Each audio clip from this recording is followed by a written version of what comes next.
Good morning, class 6. We continue with the part 2 video of lesson 9, the living organisms, its characteristics and habitat. Let's recall what we have read in the previous video. We have learned that the environment is made up of biotic and abiotic components. The biotic component is all the living components, the plants, animals, etc. And the abiotic component consists of the non-living things like the air, water, soil around us. The study of relationship between the living things and its environment is called as ecology. The natural home of a living organism is called its natural habitat. We also learned that there are two main types of habitat, the terrestrial or land habitat and aquatic or water habitats. The special features a living organism has which helps it to live in its habitat are called as adaptations. In the last video, we learned a few of the terrestrial habitats, isn't it? And the adaptations which the organisms living in it show. Today, we will be doing the fourth terrestrial habitat, which is the forest habitat. Now look at the picture of the forest. What do you see? You see lot of trees, shrubs, herbs and a whole lot of animals. The forest is a place which has got a lot of trees. It is very hot as well as wet because of plenty of rainfall. You'll find a variety of trees, not just trees. You find shrubs, you find climbers, you find bushes, you find so many things. Then forest is also home to a lot of wild animals, which includes a lot of squirrels, monkeys, apes, snakes, birds, and a variety of predators such as the cheetahs, the snakes, etc. Now, if you see the plants, the majority of the plants that are in the forest are the trees. So, on the left side, can you see the picture? You see different trees of different heights. See the canopy or the branches, how they are adjusted so that all of them get sunlight. Right? The tallest of the tree gets sunlight very, very easily, and the trees which grow under it have very, very broad leaves in order to soak up all the sunlight. And there are a lot of climbers which climb on top of these tall trees in order to obtain the sunlight. If you see the leaves in the forest, especially a rainforest or a tropical forest, you find that the leaves are very, very broad, but at the same time, their apex, the leaf apex is very, very pointed. Why is that so?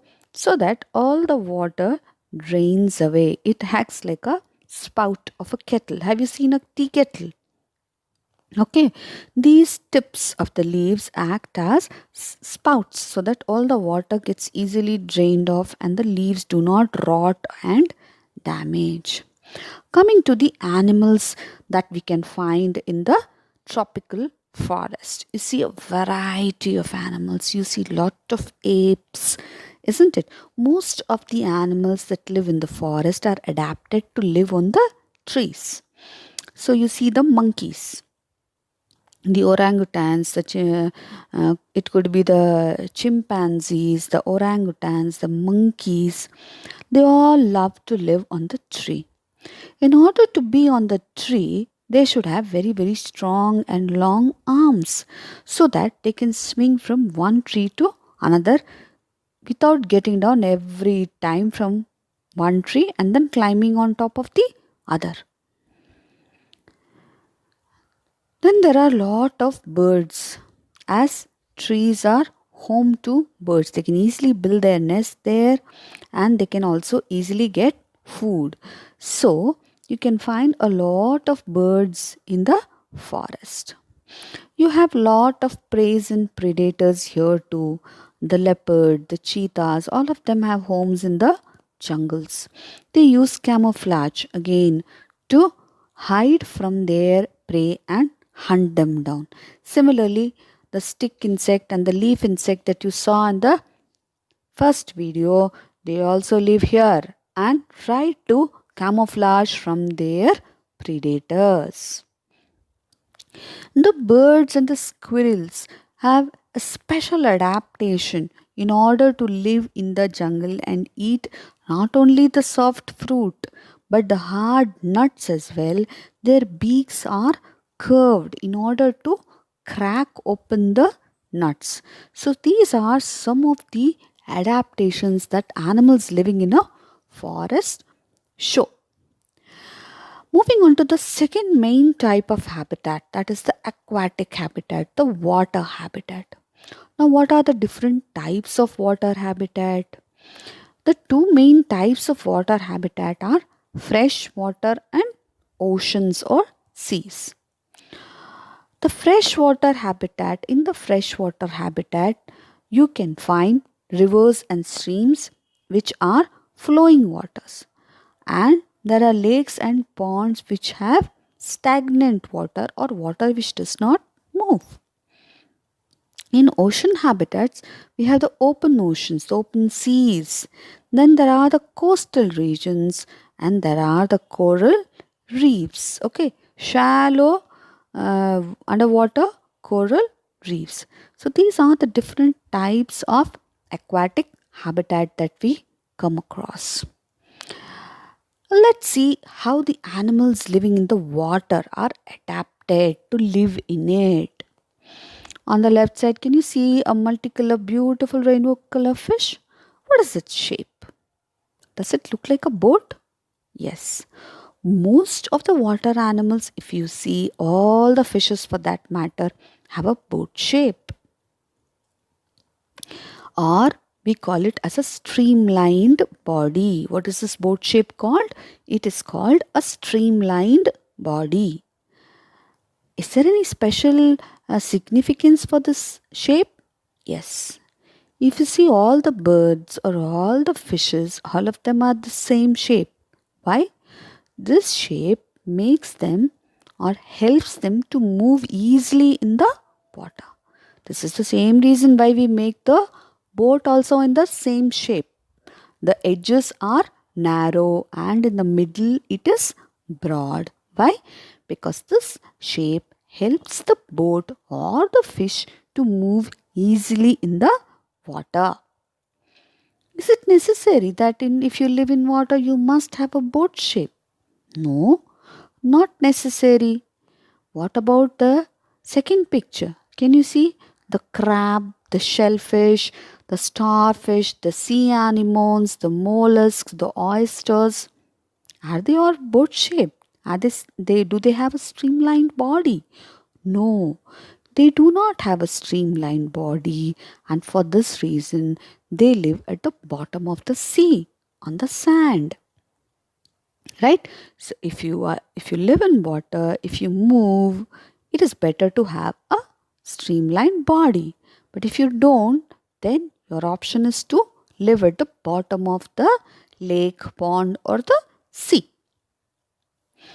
What other adaptations do these aquatic animals show? Can you see the left side picture? You can see a fish with a pink color gills. As you have studied in other classes too, gills are the organs with which the fishes breathe. How does this happen? It is actually a book-like structure, with lot of leaves in it. So water just passes over it, and all the oxygen which is dissolved in the water is taken up by the fish. This is how the organisms which live in the water breathe or take up oxygen. But what about large animals like the whales, the dolphins, and the sharks? The amount of oxygen in the water is not sufficient for them. So, They do not have gills. They have lungs, just like you and I. Can you breathe while swimming underwater? No, you don't. So, what do? You come up. After swimming underwater for some time, you come up outside, take a deep breath, and then go inside. The same technique is followed by the dolphins and the whales. They come up, they breathe with the help of a huge nostril present right on top of its nose.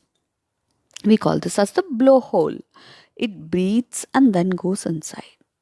Once it wants air, it again comes to the surface, breathes in, and then goes underwater again.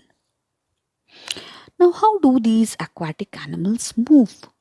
Most of the fishes move with the help of fins. You have a dorsal fin, you have ventral fins, you have pectoral fins, you have tail fins or the caudal fins. The fins not only help the fish to move, it also helps to change the direction and keep it balanced in the water. So, do all animals have fins? No. Some, like the turtles and the penguins, have paddles. How do you move in a boat which does not have a motor?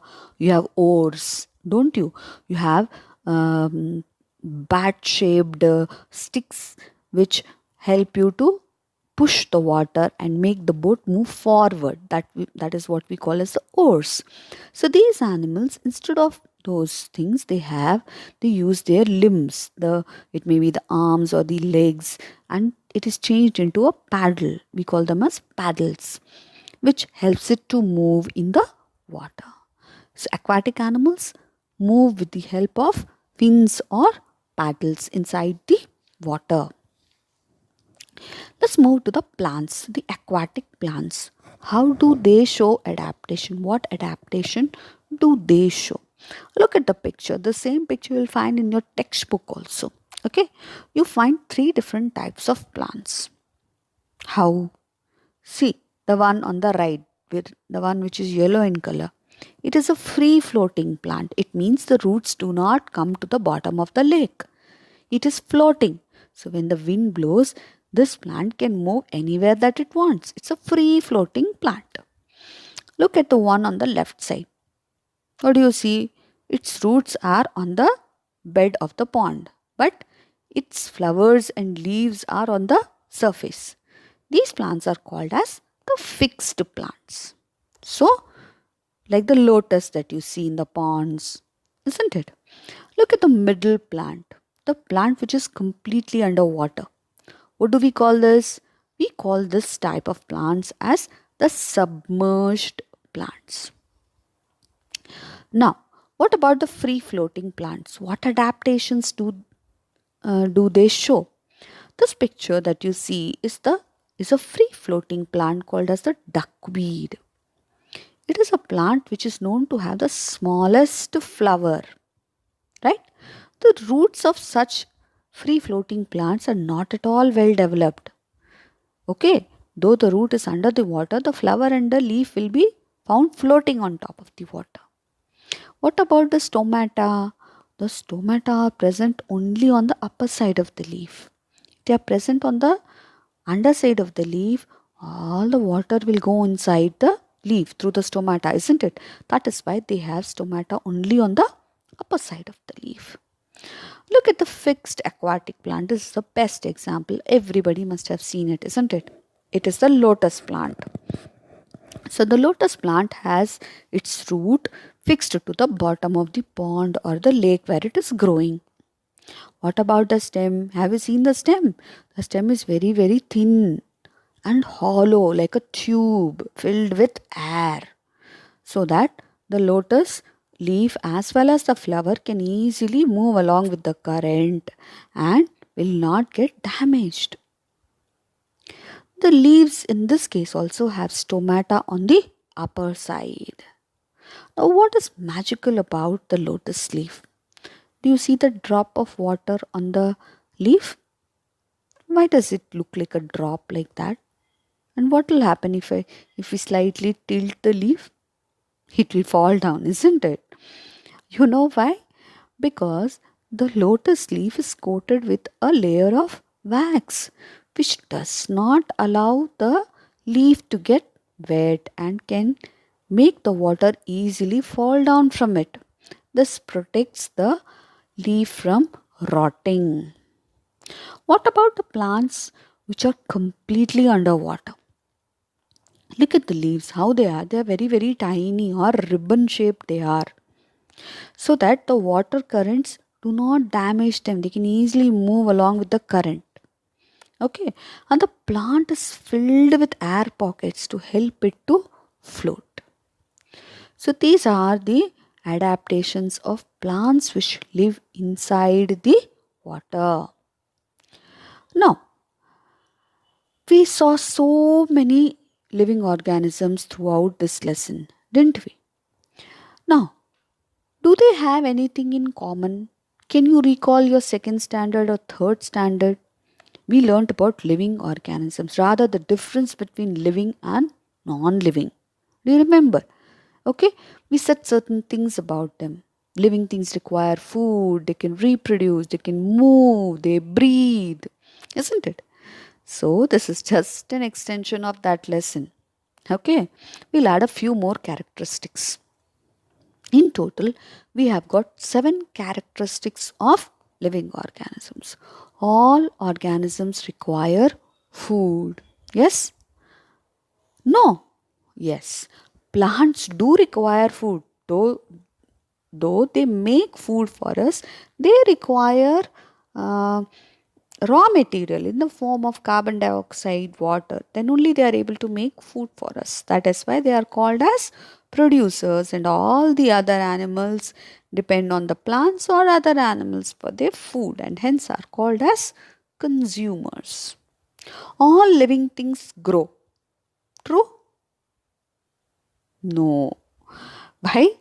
Because this is true only for plants. Plants keep growing throughout their lives. But animals? No. They don't grow throughout their life. They stop growing after a certain time. And then they grow old and die. But there are some animals which can regenerate or grow some of their parts.